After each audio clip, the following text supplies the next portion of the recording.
नमस्ते भारत। हाय, this is विकास। स्वागत करता हूं आपका मेरे ऑफिशियल यूट्यूब चैनल पर। प्यारे दोस्तों, आप सभी के लिए एक बहुत अच्छी खबर है और विशेषकर ये खबर उन लोगों के लिए है जिनका यमुना में पैसा फंसा हुआ है। जी हाँ, मैं इसको फंसा हुआ ही कहूंगा, क्योंकि बहुत सारे ऐसे बायर्स थे जिन्होंने प्राइवेट बिल्डर्स के साथ अपनी प्रॉपर्टी में इन्वेस्ट किया था। उन्होंने वहां पर प्लॉट खरीदे, वहां पर फ्लैट खरीदे। और यह मुद्दा ना कि सिर्फ यमुना अथॉरिटी, मैं कहूंगा ग्रेटर नोएडा और नोएडा अथॉरिटी के बायर्स का भी लगातार होता आ रहा है। आपने देखा होगा नित नई खबरों में लगातार बायर्स की जो समस्याएं हैं उनको लेकर हर जगह कहीं ना कहीं धरने प्रदर्शन होते रहते हैं, चाहे वो किसी भी बिल्डर्स के बायर हो। लगातार अखबार की सुर्खियों में यह मुद्दा बना रहता है और प्रत्येक चुनाव से ऐन वक्त पहले इस तरीके के बहुत सारे मुद्दे निकलकर सामने आते हैं जो अखबार की सुर्खियों में छा जाते हैं। हो भी क्यों ना, क्योंकि लोगों ने अपनी गाढ़ी कमाई यहां पर लगाई हुई है। लोगों ने अपना मेहनत का पैसा जो बिल्डर्स को दिया है, बिल्डर्स तय समय पर वो चीजें नहीं कर पाते जो उन्होंने अपने मैनिफेस्टो में या अपने ब्रोशर में दिया हुआ होता है। और कहें कि रेरा की शर्तों को भी वो मानने के लिए मंजूरी नहीं करते हैं जब तक कि व्यक्ति कोर्ट वगैरह में नहीं चला जाए। तो बिल्डर प्रॉपर्टी और प्राइवेट बिल्डर्स प्रॉपर्टी में जाकर व्यक्ति हमेशा फंस जाता है। फंस इसलिए जाता है कि बिल्डर्स जो सपने दिखाता है उन सपनों को देखकर ही एक आम नागरिक अपना पैसा लगाता है।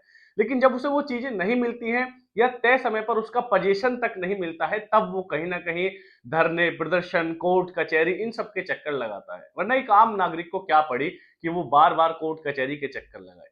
तो यह यमुना अथॉरिटी ने इस जो सिचुएशन थी, ताकि क्योंकि देखो आपने देखा कि यमुना अथॉरिटी लैंड बैंक के मामले में सबसे बड़ी है। और सिर्फ ना कि आज का ही दौर इसे देखना है, आन मास्टर प्लान 2041 को भी शासन के पास भेजा हुआ है। वहां से जैसे अप्रूवल आता है तो यहाँ पर आबादी बढ़ेगी, लगभग 35 से 40 लाख लोग यहाँ पर आकर निवास करेंगे और कहीं ना कहीं ये समस्या यहाँ भी उठेंगी। इसी के लिए यमुना अथॉरिटी ने वो समस्याओं का निदान करने के लिए बहुत बड़ी राहत अपने यहाँ के जो इन्वेस्टर्स हैं उन लोगों को दी है। हुआ क्या कि जैसे आपने देखा, जब भी आप गलगोटिया यूनिवर्सिटी के पास जब उस रास्ते पर आप आएंगे तो गलगोटिया से पहले आप देखेंगे कि सबसे बड़ी मेन रोड से लगती हुई एक ऐसा प्राइवेट बिल्डर का शहर है जिसका नाम है एसडीएस। ठीक है, ऐसे यहाँ तमाम बिल्डर प्रॉपर्टी है। तो एसडीएस की जो बायर्स थे वहां पर बहुत, देखो अगर मैं बात करूं फ्रंट के मामले में तो सबसे प्राइम लोकेशन एसडीएस की है आज की डेट में। लेकिन वो डाउन क्यों है? क्योंकि उसकी रजिस्ट्री ओपन नहीं है। वहां पर बिल्डर्स ने जो अथॉरिटी का बकाया है वो जमा नहीं किया है, जिसके कारण अथॉरिटी ने पूर्व में उसकी रजिस्ट्री रोक दी थी। लेकिन यह मुद्दा जब सीएम साहब के पास गया, लगातार ऐसा नहीं है कि सिर्फ एक आज का ही दिन है, कई वर्षों से पिछले 10-15 सालों से लगातार बायर्स इसको लेकर तमाम राजनीतिक मंचों पर अपनी बात को रखते हुए आए हैं। तमाम राजनीतिक दलों के साथ उन्होंने अपनी बात कही है। लेकिन यह मुद्दा हल हुआ अब जब सूबे के सीएम को यह खबर पड़ी और उन्होंने इस पर अपनी निगाहें फेरी और उन्होंने तीनों अथॉरिटियों से कहा कि आप कोई भी एजेंसी बनाएं, कोई भी प्लानिंग लाएं, लेकिन इस मुद्दे को आप सॉर्ट आउट करें। तो दोस्तों, यमुना अथॉरिटी ने इसमें सबसे बड़ी पहल यह की है कि यमुना अथॉरिटी ने डायरेक्ट रजिस्ट्री पॉलिसी को मान्यता प्रदान कर दी है। डायरेक्ट रजिस्ट्री पॉलिसी क्या है कि जो यमुना अथॉरिटी ने कहा है कि जैसे मैं एक बायर हूं और मेरा प्लॉट है यमुना एसडीएस एनआरआई सिटी में फॉर एग्जांपल, तो मैं क्या काम करूंगा, जो किसानों का जो अतिरिक्त मुआवजा है, क्योंकि जो बिल्डर पे बकाया जो आया है, किसानों का अतिरिक्त मुआवजा, उनका जो पिछला रिकॉर्ड है, जो और पैसे हैं जमीनों के, वो सब चीजों के कारण अथॉरिटी ने रजिस्ट्रियां रोक दी थी। तो अब अथॉरिटी ने कहा है कि पर्टिकुलर जो भी बायर्स है उसके हिस्से में जितना परसेंटेज 64% का जो मुआवजा था, अतिरिक्त मुआवजा, उसका जितनी हिस्सेदारी आपके खाते में आ रही है, आपके अकाउंट में आ रही है, या आपके ऊपर क्रेडिबिलिटी जितनी है, आप उसको सबमिट करने के बाद अपने प्लॉट की रजिस्ट्री करा सकते हैं। तो मैं कहूंगा कि ये उन लोगों के लिए बहुत बड़ी खबर है। इसकी शुरुआत बीते मंगलवार को यमुना अथॉरिटी ने कर दी है। तो आप भी अपने प्लॉट की रजिस्ट्री कराएंगे अब, और मैं कहूंगा कि आने वाले टाइम में एक अच्छा और ऑप्शन हमारे पास आएगा, क्योंकि अभी तक हमारे पास रजिस्टर्ड ऑप्शन में सिर्फ सेक्टर 18 और सेक्टर 20 थे, और उसके बाद गौरियमुना सिटी, उसमें भी कुछ एक पार्ट में रजिस्ट्री उन्होंने होल्ड की हुई है। ठीक है, अब हमारे पास एसडीएस का ऑप्शन भी है जहां पर हम रजिस्टर्ड चीजों में जा सकते हैं। लेकिन अभी कुछ महीनों तक जब तक प्रॉपर बायर रजिस्ट्री नहीं करा लेते हैं, तब तक वो लोग बेच नहीं सकते। रजिस्ट्री कराने के बाद ही आपके नाम टाइटल ट्रांसफर हो पाएगा। तो उन सभी लोगों के लिए बहुत बड़ी खुशखबरी है, और आने वाले समय में यमुना अथॉरिटी ऐसे ही धीरे धीरे, जैसे कि इन्होंने सेक्टर 18 और सेक्टर 20 में इन्होंने जो 2009 के प्लॉट थे उनका टीएम ओपन कर दिया। उन्होंने कहा कि जो अनरजिस्टर्ड प्लॉट है उनको ट्रांसफर आप कर सकते हैं, मतलब ट्रांसफर पर भी आप सेल कर सकते हैं। तो आज की डेट में अनरजिस्टर्ड प्लॉट टीएम पर सेल हो रहे हैं, मतलब प्रॉपर्टी का टाइटल ट्रांसफर हो जाएगा।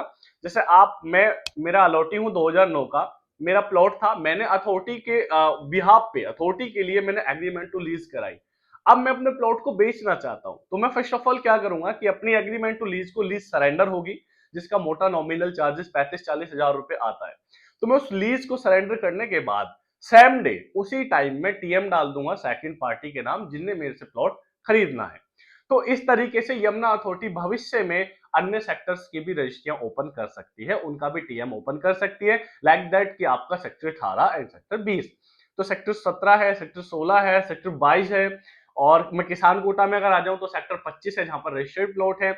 और ऐसे ही अनरजिस्टर्ड प्लॉटों की भी बहुत जल्द आप देखेंगे कि यहाँ पर चीजें ओपन होने लगेंगी और बहुत एक अच्छा निवेश निकलकर यहाँ पर सामने आएगा। कह सकते हैं कि बहुत लंबे दौर तक यमुना अथॉरिटी इसको चलाने वाली है, और ऐसा नहीं है कि यहाँ सभी के लिए अपार संभावना है, चाहे वो निवेशक हो, चाहे यहाँ के ब्रोकर हो, चाहे यहाँ बिल्डर हो, मतलब कोई भी व्यक्ति हो। देखो, यमुना अथॉरिटी एक एक राइजिंग अथॉरिटी है, अपनी बढ़त की तरफ बढ़ने वाली अथॉरिटी है। इसका जो बैड टाइम था, जो बैड फेस था, वो उन्होंने कवर अप कर लिया। और बैड टाइम किसी भी अथॉरिटी का उसकी जो सरकारी मशीनरी होती है, जो डिपार्टमेंट होता है, उसके कारण होता है, क्योंकि अथॉरिटी कोई सजीव वस्तु तो है नहीं।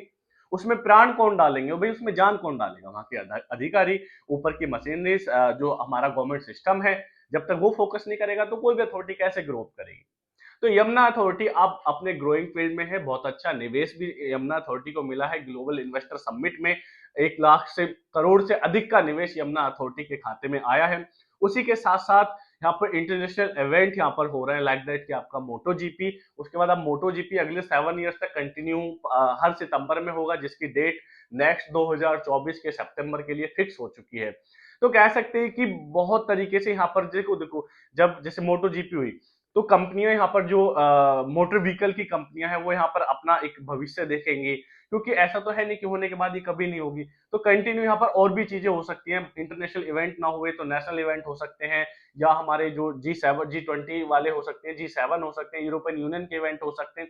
बहुत सारे इवेंट यहाँ पर होंगे आने वाले टाइम में। जैसे आप दिल्ली प्रगति मैदान में देखते हैं भारत मंडपम, और आप ग्रेटर नोएडा का एक्सपो मार्ट देखते हैं, आने वाले टाइम में आप यमुना का एक्सपो मार्ट देखेंगे, जो इन सबसे भव्य होगा। और सबसे भव्य बात तो यही है कि यमुना के पास इंटरनेशनल एयरपोर्ट है, सारी चीजों। और इंटरनेशनल एयरपोर्ट को इसका डीएक्सएन इसको कोड भी मिला है, यानी कि दिल्ली टू नोएडा। तो ये बहुत खुशी की बात होती है कि जब एक अथॉरिटी के पास ये सारी चीजें होती हैं, और ये अपने आप में एक सक्षम और उसको सामर्थ्य बनाती है, क्योंकि कोई भी अथॉरिटी शुरुआती दौर में गवर्नमेंट के फंड से चलती है, लेकिन उसके बाद वो अपना फंड वो करने लगती है, मतलब उसको पैसिव इनकम के सोर्सेस होते हैं, वो उसका रेवेन्यू आता है। तो ये सारी चीजें हैं दोस्तों। बहुत अच्छा समय है यमुना अथॉरिटी में निवेश करने का। बाकी आपकी कोई भी क्वेरी है, कोई भी आपको लगता है कि हमको ये चीजें समझ में नहीं आई है, नीचे स्क्रीन पर मेरा नंबर मेंशन है, आप मुझे कमेंट भी कर सकते हैं। इवन ये मेरा नंबर व्हाट्सएप कॉलिंग दोनों है। अगर मैं कॉल नहीं उठा पाऊं तो आप मुझे व्हाट्सएप भी कर सकते हैं, मैं आपके व्हाट्सएप का भी रिप्लाई देता हूं। बाकी आप यहाँ पर बने रहिए लगातार। देखो, ऐसा अपना बजट का भी आप लोग देखें कि हम किस बजट में जा सकते हैं, तो आपके बजट में बहुत सारी चीजें हैं। किसान कोटा एक अच्छी चीज है, आपके बजट में आ सकती है। अगर थोड़ा अप बजट है तो मैं रिकमेंड करूंगा कि आप सेक्टर प्लॉट में जाएं। यदि आपका बजट है कि 70-80 लाख तक का, तो आप लोग जो सेक्टर 25 के प्लॉट है वहां तक जा सकते हैं। यदि आप 1 करोड़ 10, 1 करोड़ 20-30 लाख रुपए का बजट है, तो आप 120-162 मीटर वाले प्लॉट में जा सकते हैं। यदि आपका बजट एक 80, एक 85, एक 90 के करीब है, तो आप लोग सेक्टर के 300 मीटर प्लॉट में जा सकते हैं। और यदि आप इन सारी चीजों को छोड़कर आप सोचते हैं कि मेरे को ऐसा चाहिए कि भाई कम पैसे में ज्यादा लैंड आ जाए, तो आप लोग एग्रीकल्चर या फार्मिंग लैंड में भी जा सकते हैं। तो यहाँ पर बहुत सारे ऑप्शन है, काफी ज्यादा जगह है, जगह की कोई कमी नहीं है, अपार संभावनाएं हैं। और रिटर्न भी अनिश्चित है, मतलब ऐसा नहीं कि सीमित रिटर्न हो, असीमित रिटर्न है, कितना भी आपको मिल सकता है। तो यहाँ तक वीडियो देखने के लिए आप सभी साथियों का बहुत बहुत धन्यवाद। जय हिंद, जय भारत।